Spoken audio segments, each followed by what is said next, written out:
안녕하세요. 식품위생관계법규 4주차 강의를 시작하도록 하겠습니다. 벌써 4주가 됐네, 그죠? 자, 여기 식품위생관계법규가 사실 굉장히 좀 딱딱하기도 하고 지루하기도 하고 이러지만 꼭 이번 주 강의 3시간은 실제적으로 여러분들이 여기 중에 우리 법규 배우는 것 중에서 제일 중요하다고 할 수 있는 식품안전관리 인증에 대한 것, 여러분 잘 아시는 해썹에 대한 것을 강의하도록 하겠습니다. 그래서 물론 이 강의를 듣는다고 해서 여러분들이 절대로 해썹 기준서를 작성할 수 있다든가 또 아니면 해썹에 대해서 모든 걸 다 알았다고 할 수는 없습니다만 기본적으로 이 해썹이라는 것이 어떤 것인가, 왜 생겨났는가, 해썹의 기원은 무엇이고, 해썹을 지금은 꼭 이렇게 의무 품목, 과식 의무 품목으로 지정되어 있는 것들은 원래 2020년 11월 30일까지 인정을 받지 않으면은 생산 영업 허가가 취소된다든가 생산을 할 수 없다든가 이런 법적인 규제가 따르기 때문에 꼭 여러분들이 이 해썹에 대해서는 알아야 되리라고 생각을 하고, 물론 이 해썹에 대해서 따로 별도로 여러분들이 아마 학교에서 이 해석 교육을 받는다든가 이런 것도 있지만 반복해서 아주 많은 시간을 투자를 해도 결국은 그건 이론적인 것이고, 여러분들이 실무에 임했을 때에 정말 내가 이 기준서를 쓸 수 있는 그런 어떤 그 능력을 기르려면은 계속 듣고 또 반복하고 여러분들이 직접 작성해보고 이러한 일들을 해야 됩니다. 해야 되는데 보통 조그만한 업체부터 시작해서 소규모 업체부터 일반 해썹을 하는 뭐 아주 큰 그 중견 기업까지 보면은 이 해썹을 준비하기 위해서 최소 몇 달서부터 뭐 1년, 2년까지 뭐 하는 준비를 하는 그러한 데도 있습니다. 근데 이제 대기업이나 중견 기업 같은 경우에는 거의 해썹을 다 이제 그 적용을 하는 시스템을 가고 있고, 우리가 아는 거는 이제 소규모 같은 경우에는 식품안전관리인증원이라든가 식약처 홈페이지 들어가면 그 기준서를 제가 작성을 해가지고 폼을 이렇게 배포를 합니다.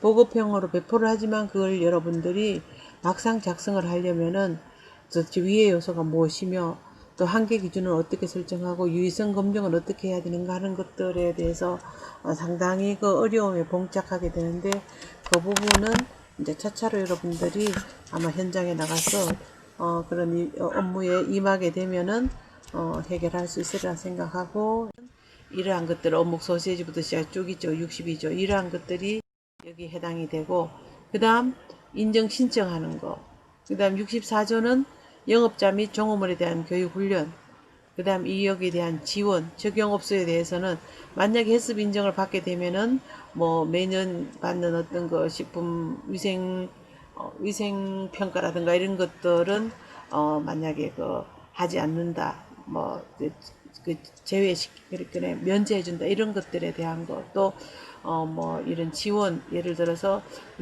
식품 이 해석 인증 기준을 받기 위해서 위생 시설을 했다든가 실험실을 했다든가 뭐 이런 위생 뭐 설비라든가 이런 걸 하게 되면은 여기에 따라서 뭐 1,000만 원 정도를 지원한다든가 이런 것들도 다 여기에 해당이 되어지겠고, 그 다음에 조사평가가 66조부터 68조 2항까지 인정유효기간의 연장 신청을 할 수 있다. 인정유효기간 연장 신청과 같은 것들은 예를 들어서 유효기간이 이제 도래했을 때에 그 다음 재인증을 받기 위해서 또 준비를 해야 되는데, 예를 들어서 뭐 내부적인 어떤 그 피치 못할 어떤 사정이 있으면 이 유효 기간을 연장을 신청할 수 있는 것을 법안으로서 만들어 두었습니다. 그 다음에 보면은 이 해썹을 그럼 해썹이 그 개발되어진 어떤 기원이 있을 거 아니에요, 그죠? 그러면은 이거는 이제 제일 첫 번째는 보면 1950년대에 나사 미 우주항공국이죠, 그죠? 미 우주항공국에서 우주식품을 개발하기 위해서 유래됐다. 만약에 이 그 우주선을 쏘아 올리는데 여기에 조종 비행사들이 우주 비행사들이 가서 먹을 수 있는 식량들이 혹여라도 뭐 어떤 뭐 미생물이라든가 뭐 중금속이라든가 이렇게 안전하지 못한 그런 거로부터 위해가 있어서 안전하지 못하다면은 그 어떤 처리를 할 수가 없기 때문에 실제적으로 이때 이제 개발을 한 거예요. 하다가 60년대 우주식 개발에 사용된 방법이 미국에서 GMP로 적용이 되고 Good Manufacturer Practice라고 그래가지고 이거는 이제 개발에 사용된 방법을 전체적으로 어떤 그 시설이라든가 제조 그 어떤 가공 시설에 대해서 좋은 생산 시설을 좋은 어떤 그 식품 제조 생산 시설을 하는 어떤 하나의 그 시스템으로 적용을 하게 됩니다. 그 다음에 이제 FDA에서 저산성 통조림 제조의 해석 개념을 적용을 합니다. 산성 통조림과 같은 경우에는 산도로 인해 통조림의 부패라든가 이런 것들이 조금 늦춰질 수 있지만 산도가 낮은 뭐 그러한 것들은 통조림 제조에 꼭 이거를 이제 적용을 해서 안전성을 확보하기 위해서 이런 걸 적용을 하겠죠. 근데 85년제는 이제 미국 국제식품미생물위원회라는 이거 NAC MCF에서 해썹 7원칙을 제시를 하게 됩니다.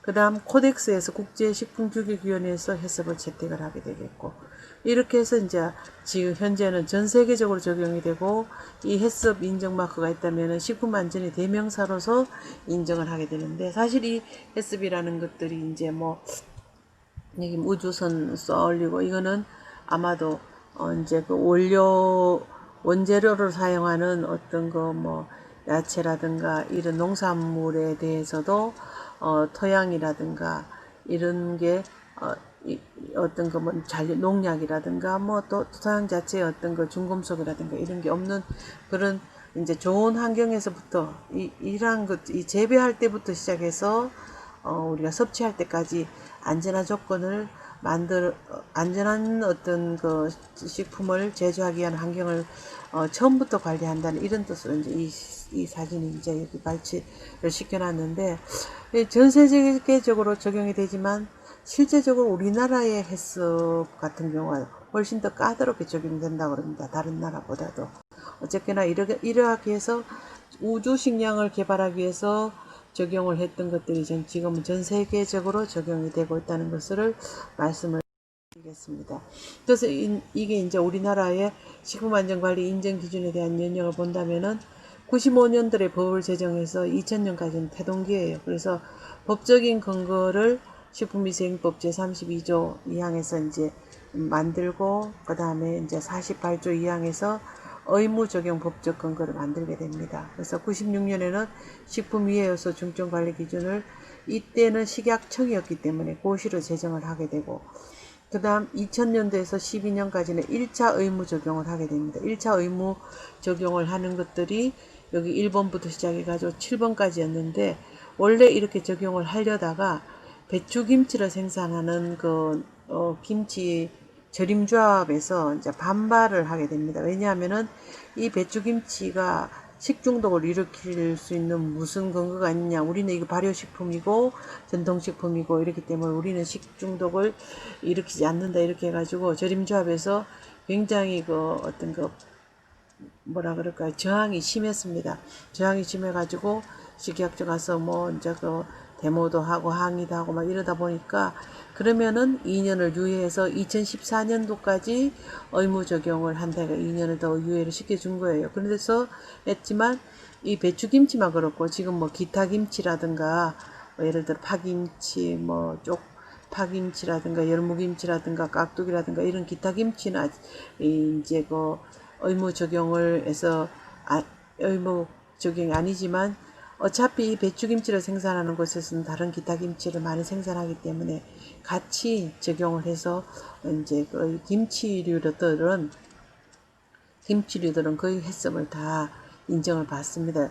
왜 그런가 하면 김치 자체가 어떤 이렇게 김치를 섭취할 적에 비가열 식품이기 때문에 혹이라도 배추김치에서 미생물을 제어할 수 있는 생물학적인 미생물 세척 기준에 세척을 하면서 세척을 3번 하면은 미생물이 제어되는데 4번 뭐 2번을 하면 안 된다 이러면은 거기에서 이제 제어를 하고 그다음 금속 검출기를 통해 하는 게 대부분입니다. 아니면 뭐 풀을 쏘는 공정이 있으면은 풀을 쏘아서 이제 찹쌀풀 같은 공정이 CCP로도 잡기도 하는데 그렇게 이제 해가지고 우리가 섭취를 할 적에는 실제 이거를 뭐 끓인다든가 삶는다든가 열을 가하지 않기 때문에 비가열 식품이라고 얘기를 합니다. 그러면 이 김치에서 만약에 뭐 일반 세균수가 증가한다든가 대장균군이라든가 예를 든다면 깨끗하지 않는 물 같은 어떤 뭐 지하수를 에다가 이걸 헹궜을 때에 이 배추김치와 같은 경우에는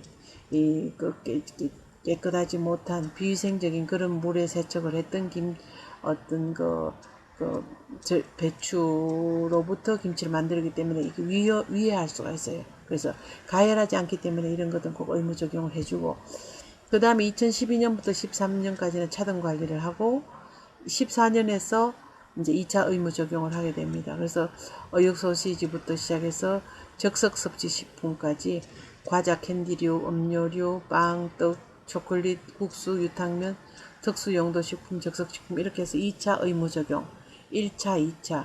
그 다음에 2015년도부터는 원 스트라이크 아웃제라 그래가 이 원 스트라이크 아웃제는 보면은 원료를 검사하는 것을 미실시한다든가 그 다음 작업장 세척 소독을 잘 하지 않는다든가 지하수를 사용하는 업체에서 살균을 하지 않고 소독하지 않는다든가 그 다음에 CCP 관리가 미흡했다든가 하면은 바로 해썹 인증이 취소가 된다는 얘기입니다. 원 스트라이크 아웃은 말 그대로 한 번만에 아웃을 시킨다는 얘기예요. 그래서 엄청 이제 강화되는 제도를 적용을 하는 거죠. 그리고 해썹 업체 정기조사와 평가 그렇게 인증을 받고 그 다음 해 또 그 2차년 다음에는 정기검사라는 그 4, 5심사를 받게 되는 그때 60점 미만이라든가 혹은 주요 안전조항과 같은 이런 CCP 관리가 잘 안 된다든가 하면은 바로 아웃을 시키는 이러한 게 해서 강화를 시켰습니다. 그 다음에 인증 재심사를 또 이제 연장심사제가 생겨났고 2017년에서는 이제 그 위생안전 취약식품인 순대라든가 떡볶이 떡이라든가 알가공품과 같은 것들은 의무 적용을 꼭 시키는데 10인 미만은 2020년까지 이제 10인 이상인 경우에는 꼭 이때 의무 적용을 시켰다는 얘기가 되겠죠. 그 중복돼서 나올 수 있을 것 같은데 여기 또 보면은 식품안전관리 기준의 필요성을 조금 내용이 약간 뒤죽박죽돼도 여러분들이 이해하시기 바랍니다. 여긴 지금 식중독이 발생했는 이제 학생들 같아요. 막 집단적으로 발생해가 이게 다 누워 있고 여기는 지금 뭐 숙면 같아요. 라면도 아니고 아마 어떤 우동면 같은 데에 이 찌개벌레와 같은 것들이 붙어 있고 이런 경우가 안에 이제 내부에 있어야지 이게 이물로 해당되지 위에 왔다 갔다 하는 경우에 만약 이게 나온다면은 이런 경우 이물 조사를 가면은 혹여라도 이제 파포했는 해포 봉투를 뜯은 사람이 일부러 블랙 컨슈머 같은 경우에 집어넣어 가지고 이런 이물 사고로서 돈을 보상을 받는다든가 이런 경우가 있어서 잘 봐야 됩니다. 이게 같이 익었는지 아니면은 속에 들은지 위에 들떠 있는지를 보고 같이인지 이렇게 신고 여부를 보고 확실한 어떤 이물 사고인지 아닌지를 알 수가 있겠고 이거는 이제 벤조피렌에 대한 검출량이에요. 벤조피렌은 보면은 이제 보통 뭐 이렇게 탄 음식이라든가 이런 것들에서 많이 나오는데 어류라든가 분유와 같은 경우에는 1 마이크로그램 이하 그 다음 2 마이크로그램 이하 이래 되죠. 보통 뭐 흑삼 같은 것 홍삼도 또 더 많이 이렇게 오랫동안 뭐 흑삼이라든가 이런 것도 벤조피렌이 나오는데 이 ppm으로 할 적에 뭐 2ppm 이하가 돼야 되는데 그 이상이 되면은 이런 경우에는 바로 중금속이 아니고 어떤 화학물질 CGP 할 적에 케미칼로부터 이제 이거 문제가 되기 때문에 이런 경우는 CCP 관리할 적에 뭐라 그럴까요? 시험 성적표와 같은 것들을 받아가지고 원료가 들어올 적에 벤조피렌 함량이 이런 적합 수준 안에 들어있는 걸 가져와야 되는데 그렇지 않고 이렇게 나오면은 바로 이거는 CCP 관리가 안 되는 것이 되겠죠. 우동에는 우동은 또 어류라든가 분유보다 조금 더 많이 들었는데 이렇게 킬로그램당 이 이하가 다 들어 있어야 되는 이하보다도 이상이 돼 버리면 안 되는 거죠. 그래서 효과적인 식품 안전 보증을 하기 위한 수단이 필요하더라. 식품에 의한 질병이 사회적 이슈화가 되고 감수성이 높은 노년이 인구가 증가되었다. 노년층들이 두꺼워지고 만성질환이 있는 사람이 많더라. 식품 오염의 기회가 증가된다. 단체 급식이라든가 외식 산업이라든가 이런 걸 통해서 오염의 기회가 증가되고 또 국제 간의 교육이 증가되어서 오염된 수입 식품이 들어온다든가 식품 안전의 소비자 인식이 증가된다든가 인터넷이라든가 SNS를 통해서 소비자 인식이 증가돼 이름으로 해서 결국은 경쟁력도 가질 수 있는 해썹에 대한 필요성이 강조되더라는 얘기입니다. 그 다음에 보면 우리나라의 해썹 적용적 경과가 아까 제가 말씀드린 이러한 부분들이 되겠고 해썹 지정업체가 2004년도에 돼 있지만 지금은 2018년도 3월 31일을 기준으로 한다면은 총 5,252개소고 이렇게 운영을 하고 있다는 얘기입니다. 과체 주스에 대해서 음료 인정 언제 받았다 되어져 있죠, 그죠? 또 보면은 이제 그 식품위생법의 제48조 인증 기준이죠. 그래서 여기 의무 적용 품목을 확대를 해서 2020년 11월 30일까지는 무조건 과자, 캔디류, 빵, 떡류, 초콜릿, 의육, 소시지, 음료류, 적석식품, 유탕면, 특수용도 다 해야 된다는 얘기입니다.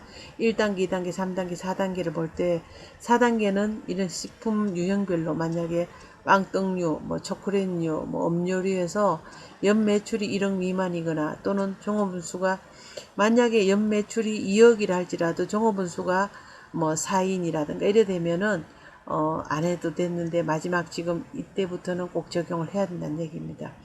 그 다음에 식품 제조 가공업 영업소 중에서 전년도 그 전해의 매출이 100억인 이상인 업체는 이렇게 꼭 시행을 하는데 순대와 같은 경우는 의무 적용.